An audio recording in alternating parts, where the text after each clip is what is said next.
Oh my gosh, I am so happy to be here again with my girl Tink. This is a impromptu couch therapy podcasting that we had going on. This is Breast Cancer Awareness Month, and I know y'all have seen the hashtags pound pink for Tink. So we had Yes. to get her on here. If you have not watched a previous episode, and I don't want to go too much in detail in regards to that, but I do want you to watch it if you haven't. But on the episode, she talked about how she is a you tell it. I'm sorry. Let me not rain on the shine. You tell it. Give the people just a brief synopsis of your journey. So, first of all, thank you for having me back on the couch virtually, but we're still on the Right. couch. We're still on the couch at the house, at the Right. couch at the house. That's where we at. But so yeah, the previous episode we did talk about the journey, 3-time breast cancer survivor. I was initially diagnosed in 2009, went into remission in 2010. It reoccurred in 2014, went back into remission late 2014, and then it did reoccur in 2023. And as of October of 2023, I've been in remission ever since. So it has been, it's been a journey, it's been a fight, but the fight has gotten, I don't want to say easier, but more bearable. It's, the Yeah. mountain isn't that hard for me to climb anymore because I got help. Right. But yeah, well, we don't gotta do a deep dive. Y'all go back and look at that episode. Right. I had old girl, I had sis up here crying on the couch. Don't tell them that part. Let's leave that part out. Ain't nobody else has anybody made me cry. My mom tried. It was just like but it didn't fall. Uh-huh. I think I actually had to grab tissue for you. Yeah, I did. So My that bad. hasn't happened yet. I'm sorry. So let me ask you, what does this month like mean to you now? Like going through your journey, what does it mean to you now? Before we got here, did Breast Cancer Awareness Month, did it mean anything to you then? Or yeah, where are we at with that? So breast cancer, I wasn't too familiar with before my own journey with breast Right. cancer. I wasn't too familiar with breast cancer at all. I mean, I had some idea that it's cancer and it's bad and you probably would die.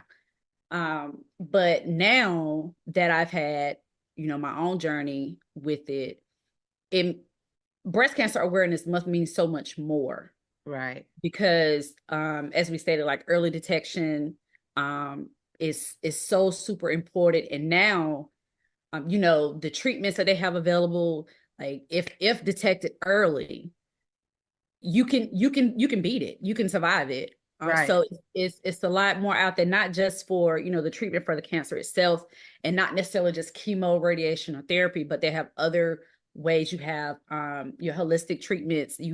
I mean, sometimes just changing your diet will Right. help. And that's something that I had to do, where I had to watch what I ate. So like if you're feeding, just like with diabetes, if you're eating too much sugar, it's going to make your diabetes worse. Right. Whereas, well, cancer cells grow based off of what you eat. So, if you've ever heard someone say about Dr. Sebi, about how he cured certain diseases, it was Mm-hmm. just basically changing your diet, having a healthy diet. So sometimes, just that alone can make a difference. May not completely cure it or get rid of it, but it can definitely help you with that, with your battle, help you with that. Maybe limit some of the treatments that you may have to get. But with breast cancer awareness month, I usually go hard this month. I'm usually posting something every day, but work has been, how they say life has been lifing. Work Mm-hmm. has been life. Okay. Yeah.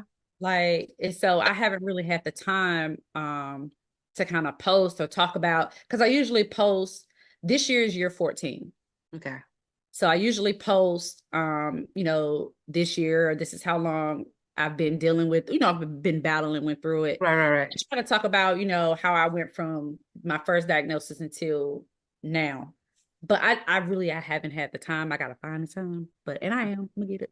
Yeah. So I can start posting more stuff. I do appreciate you for wanting to shed a light on it, sharing your tips. Like I think you shared something the other day with, with tips on early detection and stuff like that. So Yeah, stuff like that is, to me, is extremely important. And don't wait until breast cancer awareness month just to I want to, know. like Yeah, some people do, like, that's but, true. And I think I haven't like in my own life, I haven't been affected by breast cancer until me really like speaking with you. And I think that's what made me like when this month came, I was like, oh, think like, and making me realize the importance of the people that I love have been affected by this. And right. so because of that, Mm-hmm. I want to share light on, you know what I mean? Like if I can help bring light or just awareness to Mm-hmm. some of us that, if you don't have to deal with it, or if your family members or friends have had to deal with it, it can go so, it can get Yeah, brushed underneath the rug it until can. you're in it, and then you're Yeah. like, oh wait, so I really wanted to be conscious about it because I do have someone that I love that has experienced it. So, I just wanted to make sure that I shine light in that. Mm-hmm. I know that when you first were diagnosed, you were still kind of young, right? 28. So when they say like at 40 start getting checked, like what if you're not 40, what signs should we be looking for, or what should we be looking out for the younger group? So, they do still recommend that age 40 and above is when you should get a mammogram, Right. start getting mammograms on a yearly basis. Um, if you don't have a history of ovarian or cervical, uterine cancer in your family, Mm-hmm. you don't necessarily have to get one before age 40 because you don't have a history, so it's unlikely that you would. But if you do have someone in your family that does have a history of breast cancer, ovarian, uterine, like especially ovarian, cervical, and I want to say uterine cancer because they're all kind of tied together. Right. Because my father's sisters, one of his sisters had ovarian cancer, um, so because it's dealing with hormones and things of that nature, it Yeah. does put you at risk for, potentially, potentially getting breast cancer. So, but I would recommend, if you don't have that history, definitely get your mammograms. Please go get them. Even if in between those visits, do your own monthly breast exams. In between, your yearly visits of when you go see your GYN, do your breast exams. Be familiar with your body. Right. Um, because when I was first diagnosed, um, my doctor said my breasts were lumpy.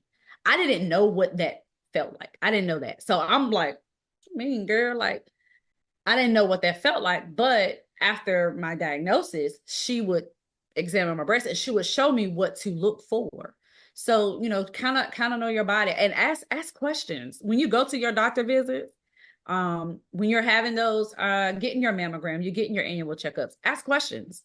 Right. Like, what do I need to, because now that I have went through breast cancer, I'm more conscious and I'm more alert, and I'm asking many more questions Right. during those visits.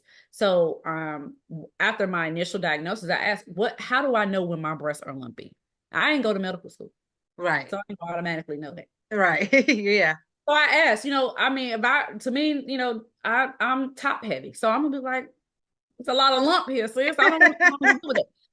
So I'm not gonna know what to look for. So yeah, ask those questions. Um, trust your. I scream it. Trust your body, and even if, because Black women with healthcare, we're not always taken seriously. Right. We are constantly second guessed. We're told that we over exaggerate, and then Right. if they test us, and that one particular test comes back as inconclusive or doesn't confirm a diagnosis, it's automatically brushed off as we're exaggerating and overreacting. Right. But Yeah. you yourself know something is not right with your body. No, keep pushing. And if that doctor or whomever you seen at first don't do it, go somewhere else. I remember you saying in the last podcast Mhm. that you loved your doctor. Yes, Yes. she's the Uh, best. So that so wasn't play about me. That was a God thing. A yes. God, you hear me? A God saying, like, because I need to, like, currently, and here I am put my business out there. But currently, I have been told that I need to have a hysterectomy. Okay. But me having a hysterectomy, because I'm not in menopause. I mean, I know y'all might think I'm old, but This ain't old. this ain't it, baby. And I'm still fine. So there's that. But I've been told I need to have a hysterectomy because I have endometriosis Mhm. and I get uterine fibroids and I'm constantly getting ovarian cysts. Okay. So I'm told that I need to get a hysterectomy. However, because I'm not in menopause, if I do have a hysterectomy, to avoid me going into early menopause, I would have to take hormone replacement therapy. Okay. Hormone replacement therapy increases my chances of getting of my breast cancer returning. Okay. Okay. So it's a catch 22. So when Right. I was doing so in 2023, I instead of a hysterectomy, we did Lupron injections, which has hormones. Okay. And those hormones, my breast cancer returned. Gladly we were able to catch it ahead of time. Yeah.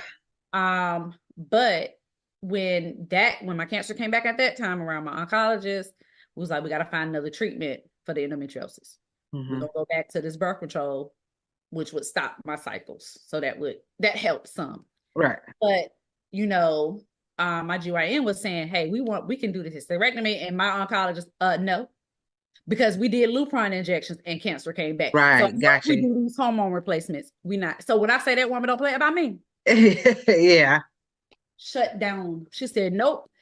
As soon as it was confirmed that my cancer was back, she immediately told my GYN, she's no longer your patient. She's now mine. I'll take it Right. from here. So, Yeah. she don't finally release me back because I'm in remission. But any type of treatment that I receive, I don't care Yeah. what it is. Child, when COVID came and I had to get the vaccine, ma'am, do I need to get this vaccine? Or Right. like run everything through her. Right. Yeah. Yeah.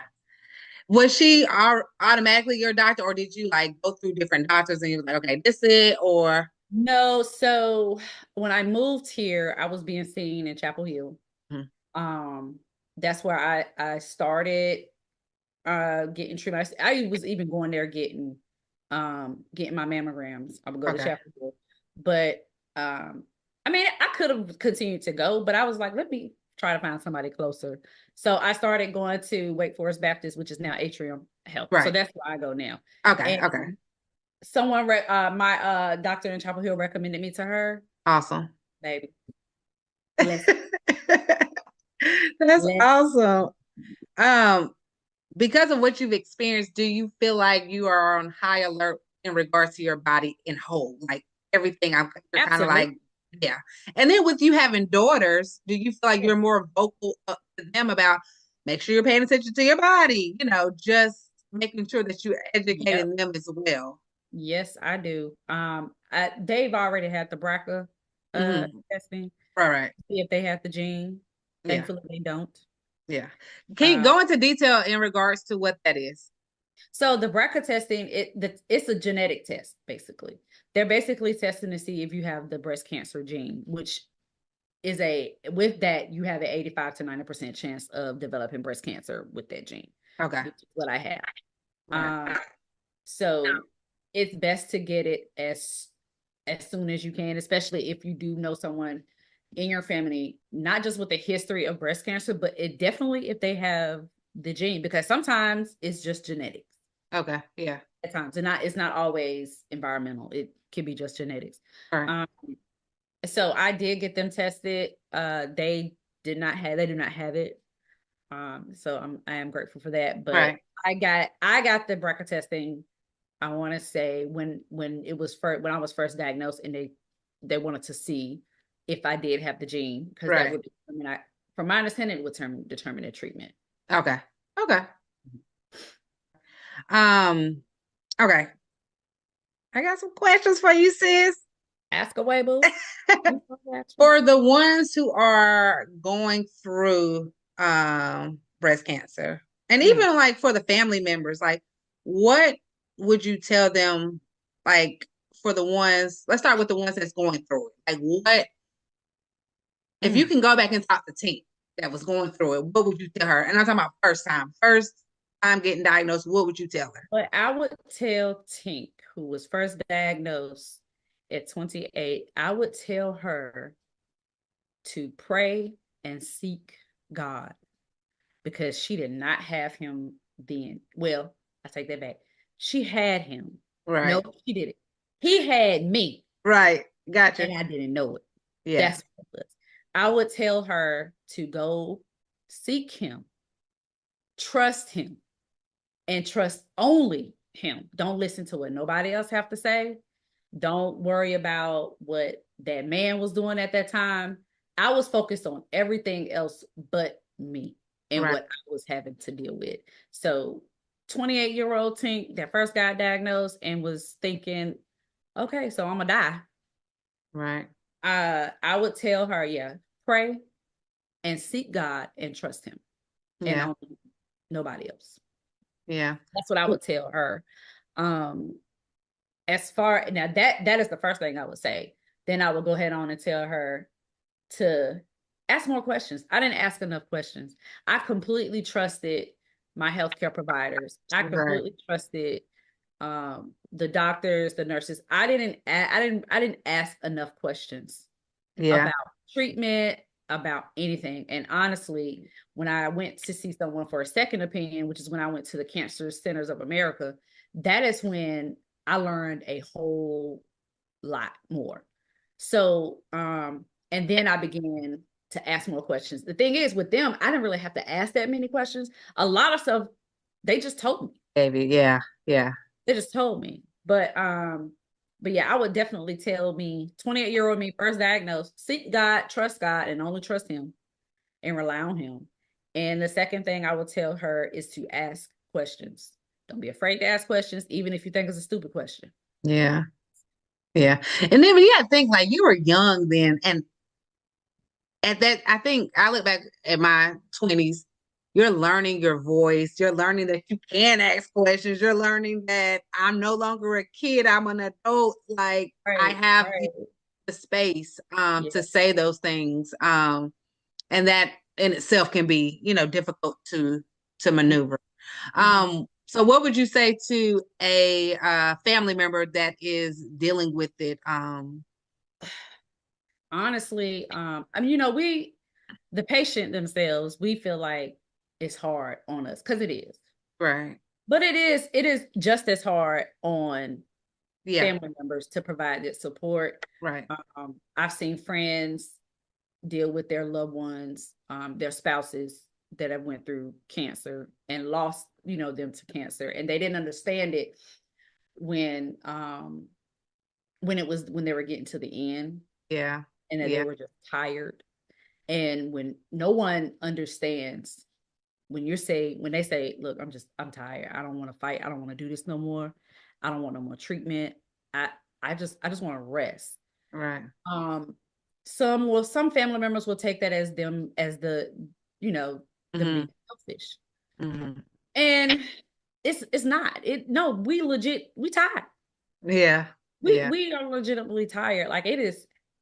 I used to be so exhausted, not necessarily just from being sick, but because mentally your mind says, hey, I can get up and do this.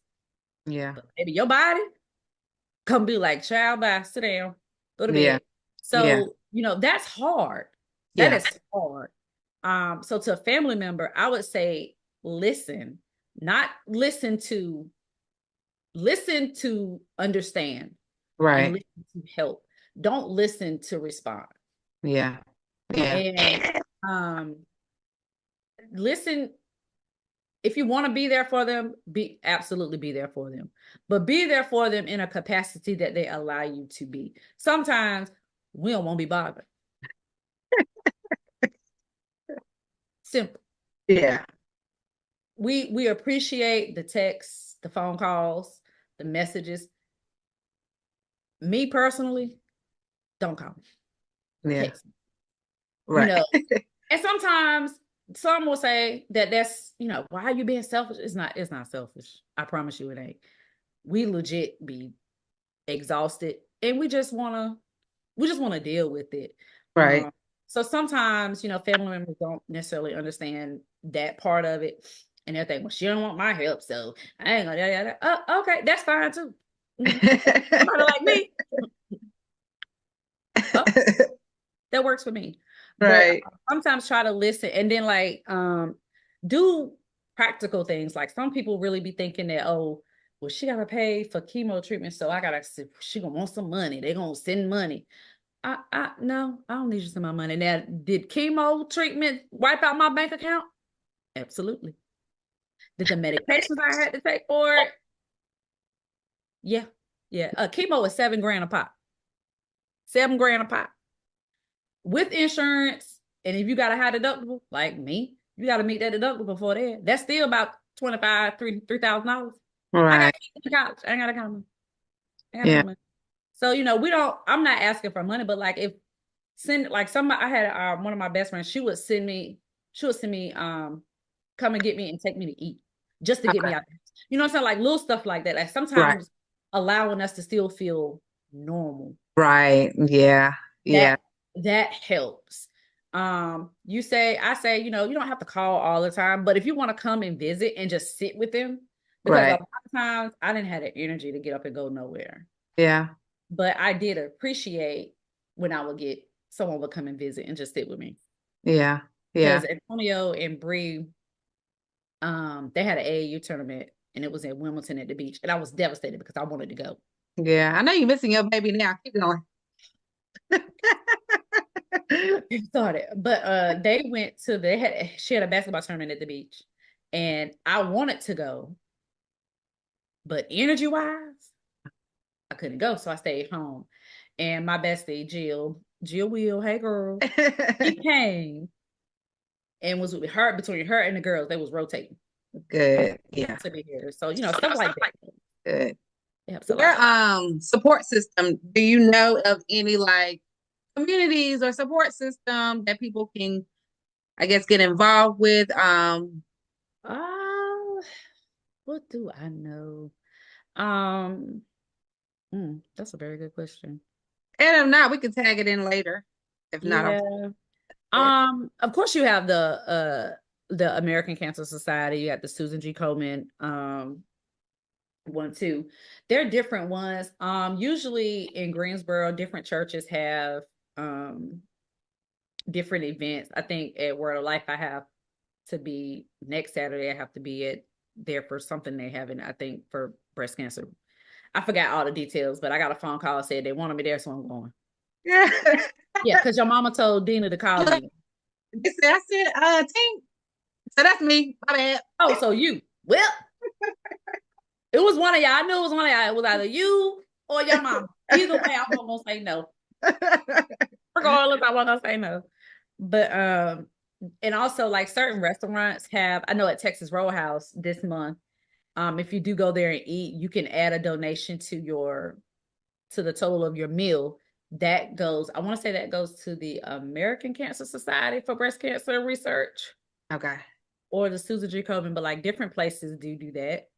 Yeah. Um, Me personally, I donate to the Susan G. Komen Fund and I also donate to the American Cancer Society. Okay. I Awesome. do both. Okay. Um, I think that's all I can think of right now. All right. And we're gonna wrap it up. I appreciate you taking the time out, and I love that you are always like on board. Like, hey, Tink, can you do it? Sure. Like you're always 10 toes down for me, and I really do love you for that. If you had to leave the people with anything for this good old day, what would you leave them with?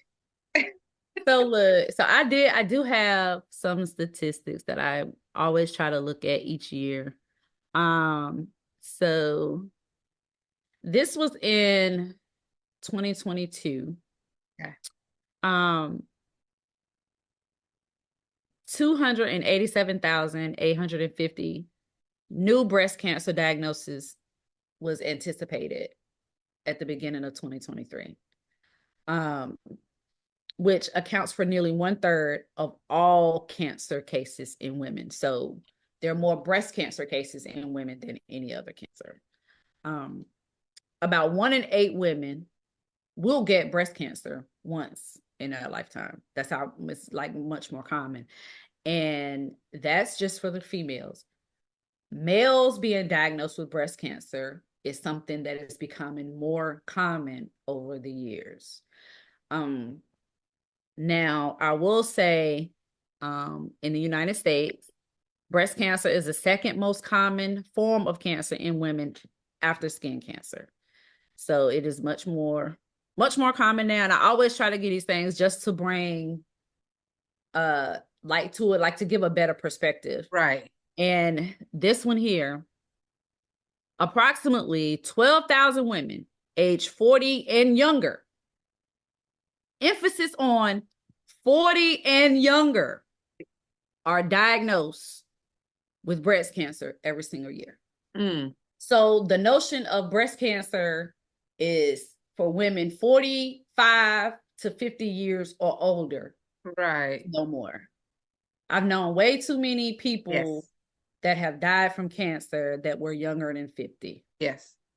So don't let anybody tell you you are too young to have breast cancer, because you are not. Yeah. You, Yeah. you're not. The good thing is, when breast cancer is detected early in the localized stage, meaning if it's in stage, it hasn't spread it Hmm. outside of breast, the 5-year survival rate is 98%. That number used to be way lower. Right. Yeah. So there are more women living Right. and surviving breast cancer than it was before. Yeah. So what I would leave with, if you have received a cancer diagnosis, if someone that you love has received a cancer diagnosis, specifically a breast cancer diagnosis, it is not the end. It is the beginning of the fight for your life. Yeah. And if you love to live, and you love to live your life, because let me tell you something, my life is amazing. I love being me. Right. You will fight for your life. And it will be the fight of your life. It is not going to be an easy fight, but it is a fight that you can win. Do not think that a diagnosis is the end, or that a diagnosis means death. Right. Because we already know, if you believe in the same God that I believe in, death Right. is not the end. Yes. It's just the end of the life here. Right. So if you have a diagnosis, if you've been diagnosed, if you're currently going through breast cancer, just fight on. Stay encouraged, stay prayed up. Make sure your circle, your village is strong, and you got some prayer warriors. You got a couple of prayer warriors, Right. maybe 1 or 2 Baptist nurses and intercessors. You're gonna need them. If you need somebody to throw some holy oil in there every couple of times, you're gonna need Yes. it. You're gonna need it. But Yeah. you're gonna need a lot of faith, a whole lot of prayer, a whole lot of love, but you'll get through it. I Yeah. was diagnosed at 28. I was once told that I would not live to see 6 months. Mm. I was going to live past 6 months. I turned 43 in July. That was 14 years ago. Yeah. So, oh, I did want to share this really quick. So, this past Saturday, and it blessed me so good. This past Saturday, I was at an event, Hmm.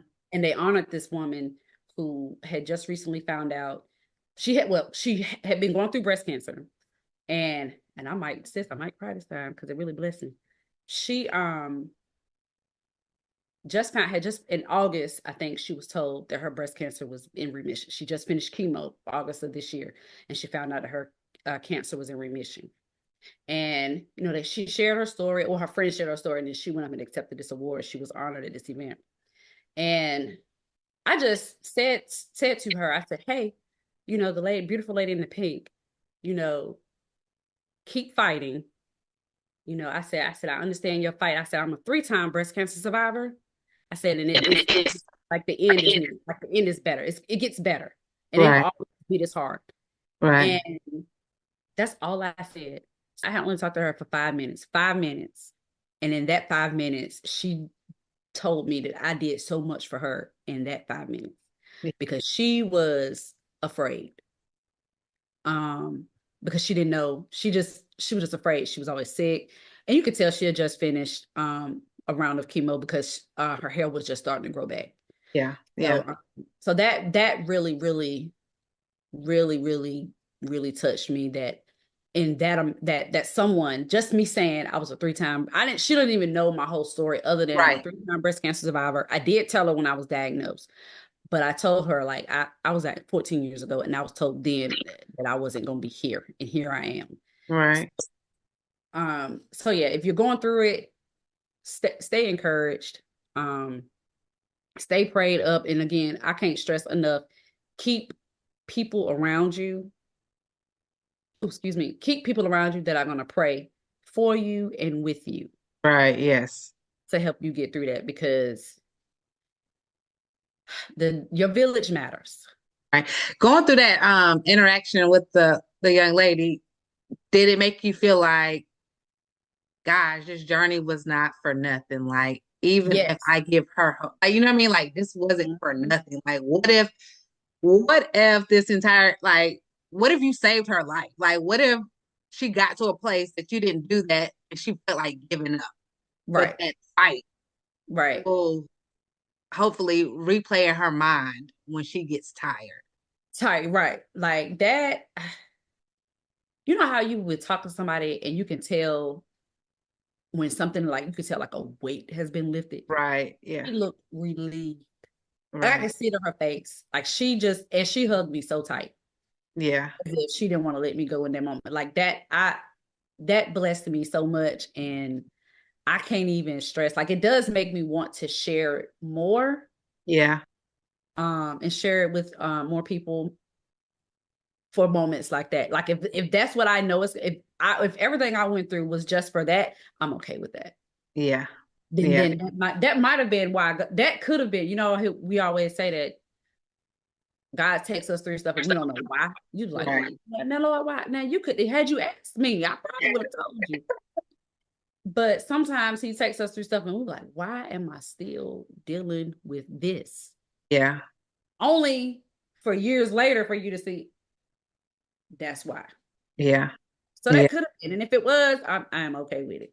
Yeah. And I'm sure it was for that young lady, but I'm sure that it's so many others that Mm-hmm. will hear your voice and will hear the hope and the fight that you'll give them. Yeah. I absolutely love you to I love you pieces. more. Um, I'm so happy that we did this and able to shine light on things that women are going through. Yeah, we'll be fighting for our life. We be fighting for our lives ever since Eve, like Eve. Let me tell you something. Soon as I get to heaven, I need God. Hey yo, Where me she and is. you squaring up. Yeah, where she is. Where she We squaring up, sis. I'm taking off my wings and we is by, is. cause why you had to go eat? She, Why you yeah, didn't eat before you got there? Ain't that, I know your mama told you don't touch them. right. Adam told you not to touch them. They told you not to touch them, but here you go eat. And All she right, knew better. Gonna go get some leaves. Ma'am, you knew better. come on, sit down. Sick of eat. Like man, every time I get a cramp, I be like, ooh, we Yeah, squaring up. yeah. I'm gonna be the one to get put out. I'm gonna be the one to get put out of heaven. I'm gonna be the first angel thrown out The first because no I don't limit thought soda. eating. Because I don't thought eating. All right. Well, I pray that you have an amazing night. You too. Um, and this has been great. I love you. I love you more. Bye.